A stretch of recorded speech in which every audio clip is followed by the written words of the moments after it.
Hello everyone, myself Dr. Manjula SV, Assistant Professor of Sociology, Government First Grade College, Varthur, Bangalore North University. Today, I am discussing the non-code paper Culture, Diversity and Society for 3rd and 5th semester students who are studying in BSc, BCA, BCOM, BBA and BHM. Unit 2, Family, Caste, Village and Women in India.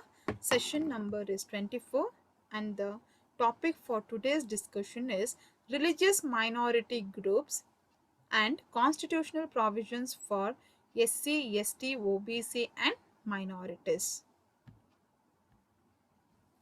The objectives of this session is to know the meaning of religious minority, to know the religious minority groups in India, constitutional provisions for SC, ST, OBC and minorities. Religious minorities. India is a pluralistic society. We find various religious communities such as Hindus, Muslims, Christianity, Buddhism, Jainism, Sikhism, Zoroastrianism or Parsis and Anglo-Indians living together in India. According to the census of 2011 in India, Hindus constitute 79.8%, Muslims 14.23%, Christians 2.3%, Sikhs 1.72%, Buddhists 0.7%, Jains 0.4% and others 0.9%.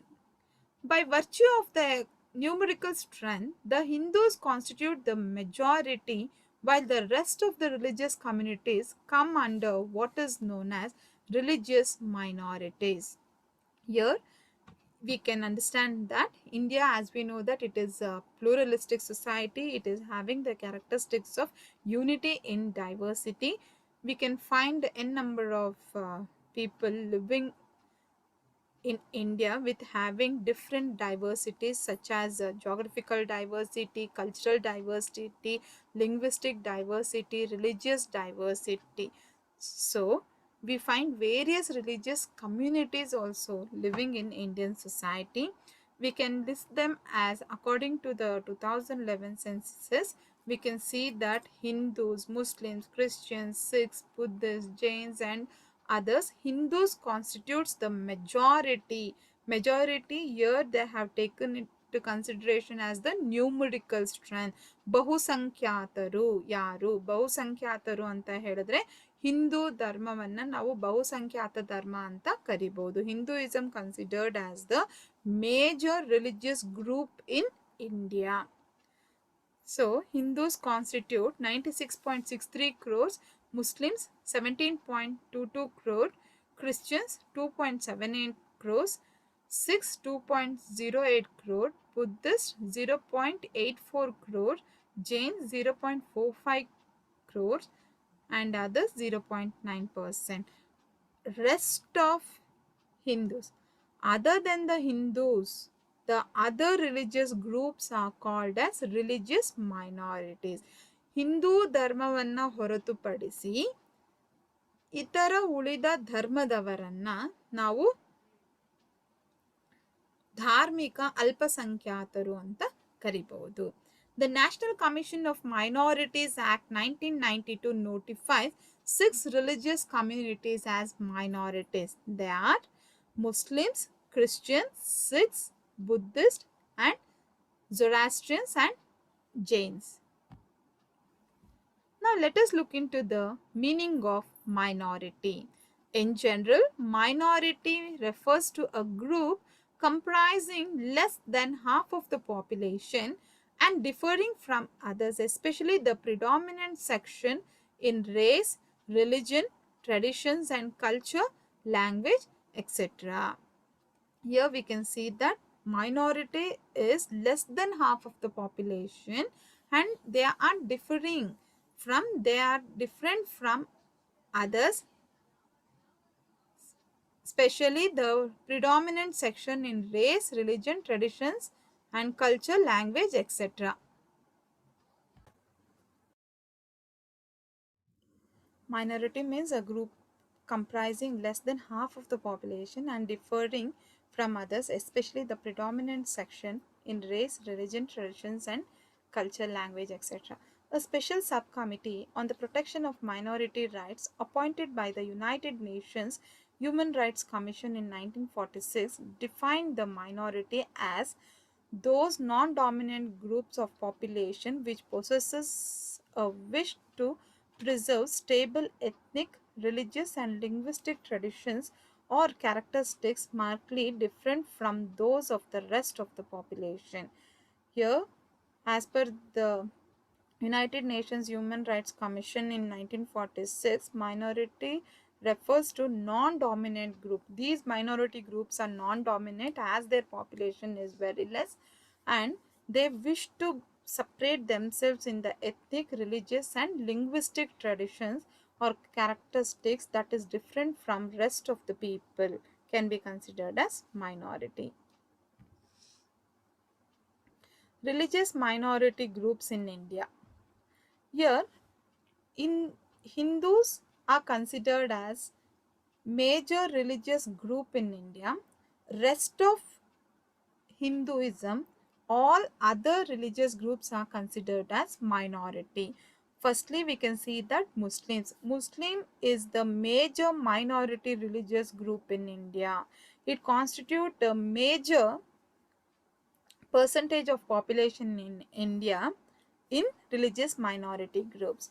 It is one of the prominent religions of India in is Islam.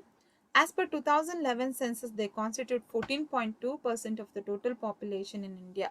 Islam came to India along with the Muslim invasion.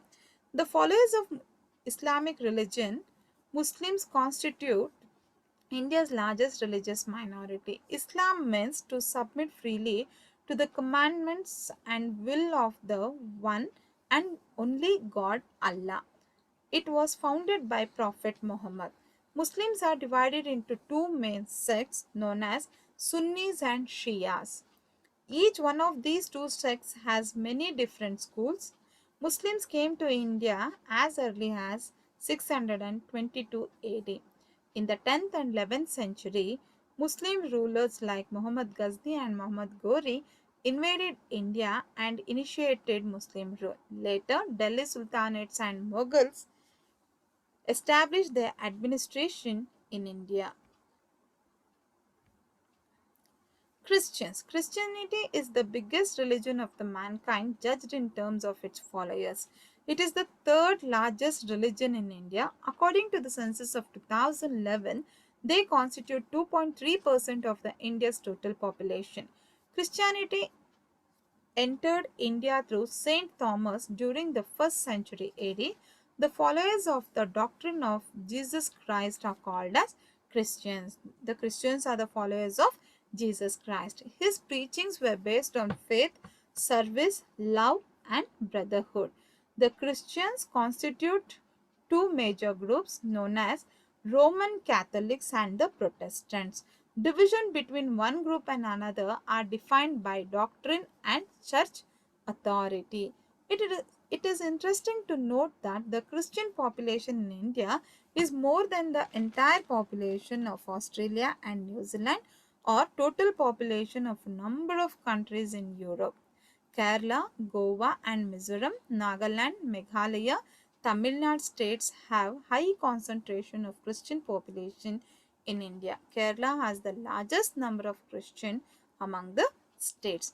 The numerical strength of Christians is also increasing due to conversion. Most of the converters are low caste Hindus. They are deprived of social status in the Hindu society. Even after independence, they were very subtle in politics but are active in education and social welfare services. In India, we find Roman Catholics and Protestants groups along with Anglican, Jacobites and Methodists. Next minority group is Buddhism and Buddhist. Buddhism is a non-theistic religion or philosophy that encompasses a variety of traditions, beliefs and spiritual practices largely based on the teachings and attributes of Buddha. Gautama Buddha is the founder of Buddhism. Buddha means the awakened one or the enlightened one. Buddhism emerged in India as a challenge to the Brahminical supremacy and caste inequality and to assure social justice and equality. Though Buddhism was widely spread in India, with the revival of Vedic Hinduism, it lost its hold in the country. Buddhism left India and gained popularity in Ceylon, Burma, Nepal, Tibet, China, Japan, Korea, Thailand, Vietnam, and other ancient nations. It is clearly said known that due to the Brahminical supremacy, we can see the emergence of Buddhism. Gautama Buddha was the founder of Buddhism. The two major forms of religious group of Buddhism are Hinayana and Mahayana. Hinayana emphasizes strict personal meditation and the monastic path to enlightenment. Mahayana, in contrast, promises spiritual liberation to both monks and laity, while encouraging the Bodhisattva ideal of saving all sentient beings from life's sufferings. These two do not represent any strata or gradation within the Buddhist community. They are based only on the doctrinal differences. Buddhist temples and monasteries that are found in Buddha Gaya, Kushinagar, Saranath, and Sanchi have been attracting Buddhist pilgrims. Jainism. The Jains in India are a rarely small section who constitutes 0.4% of the India's total population as per 2011 census. Jainism, traditionally known as Jina Shasana or Jaina Dharma, is one of the oldest Indian religion. It emerged in India to protest against the supremacy of Hinduism. The religion is traced to Vardhamana Mahavira, the first Jain figure for whom there is reasonable historical evidence is Parshvanath or Parshva, a reluctant teacher who may have lived in the 7th century BC. Jain tradition considers him as the 23rd Tirthankara. Parshvanatha is considered as 24th Tirthankara, which literally means ford maker, that is, one who leads the way across the stream of rebirths to salvation of current age, that is Kalpa. The 24th and the last Tirthankara of this age was Vardhamana, who is popularly known as Mahavira, a great hero.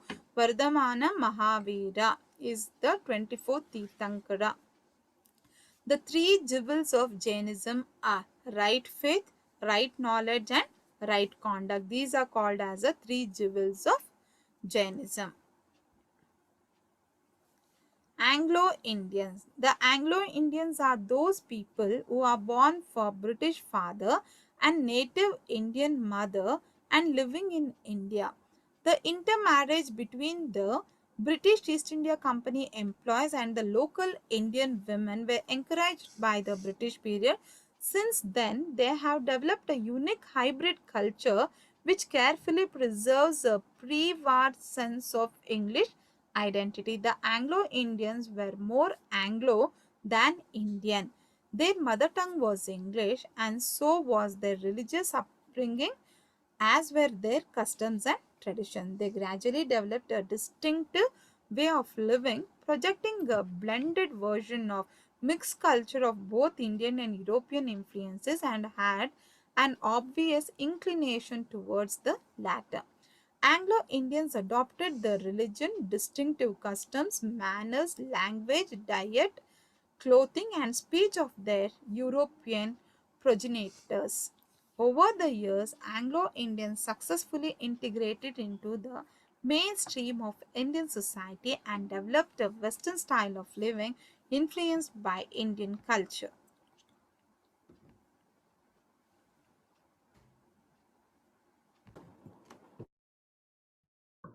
Now let us see who is an Anglo-Indian. The term Anglo-Indian was first used by Warren Hastings in the 18th century to describe all British people living in India. By the 19th century, the term was used to describe fair people of mixed heritage while the darker ones were termed as Eurasians, but the terminology has changed and later group are now called as Anglo-Indians.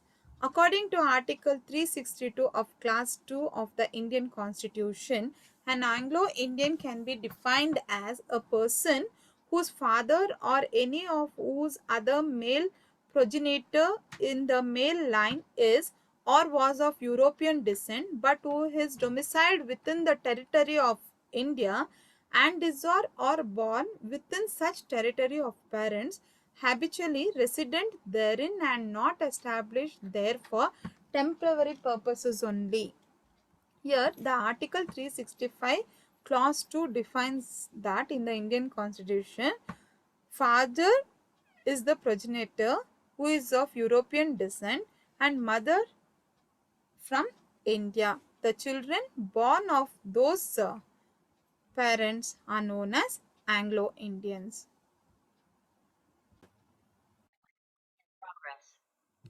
The Anglo-Indians formed a small but significant portion of the population during the British Raj and were well represented in certain administrative roles.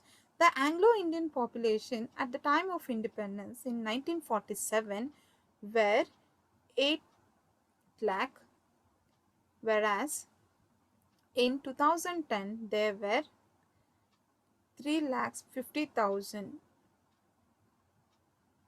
Many have adapted the local communities and emigrated to the United Kingdom, Australia, Canada, and the United States. At the time of India's independence in 1947, there were 500,000 Anglo Indians in the country. The number has been decreasing in the present situation.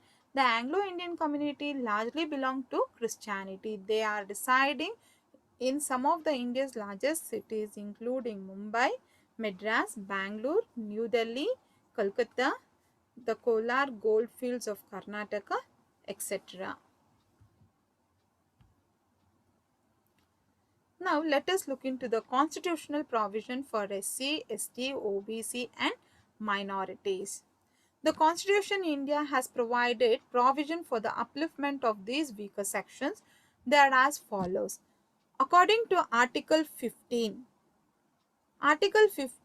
prohibits discrimination on grounds of religion, race, caste, sex and place of birth. Here the Article 15 says that no discrimination should be made on the person based on his religion, caste, race, sex and his place of birth. Article 15 Clause 4 says that nothing in this article or Article 29 Clause 2 shall prevent the state from making any special provision for the advancement of any socially and educationally backward classes of citizens for the scheduled class and the scheduled tribes. Article 15 Clause 5. The state shall make special provision for backward classes or SCs or STs for admission in private educational institutions, aided or unaided institutions. Article 16 Clause 4. The state shall reserve vacancies in public service for any backward classes of the state that are not adequately represented in public services. Article 14 Clause 4A. The state shall implement reservation in the matters of promotion for SCs and STs. Article 16 Clause 4B.